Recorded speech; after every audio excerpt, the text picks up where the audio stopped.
Hallo maats. Hallo julle. Ai, sê gedikkies in my tong. Ja, wat moet ek vir jou sê? Hoe kry mense dit reg om te dit? Hoe kry mense dit reg om te bid? Ja. Want dis mos nou snaaks. Is dit snaaks? Ja, dit voel asof dan mens dit jouself praat. Ja, dit voel so maats. As 'n mens bid, dan voel dit asof mens met jouself praat. Ja, is dit so? Nee, is nie so nie. 'n Mens praat met die Here Ja, en hy's iemand. regtig. Ja, maar dis soos ek en jy. Soos ek en jy. Hoe werk dit? Ja, want jy sien Kareltjie, Ja, hoe kry jy dit reg om te praat? ek dink jy laat my praat. Ek dink so. Ja, ek laat jou praat, ja. So ek sê net dat jy wil hê ek moet sê. Ja, maats, dis reg so.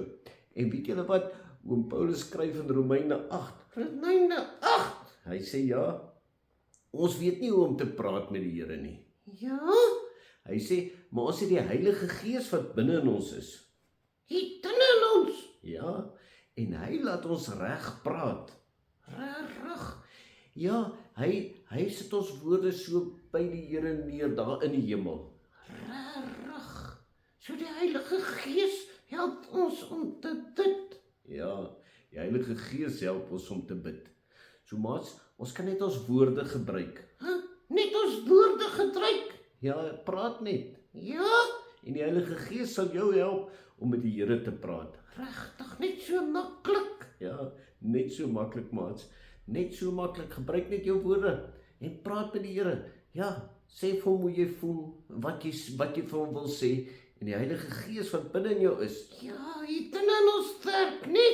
Ja, hy sal die woorde by die Here gaan sit daar in die hemel. Ai, dit klink dan awesome. Ja, dit is. So kom ons gebruik nou ons woorde.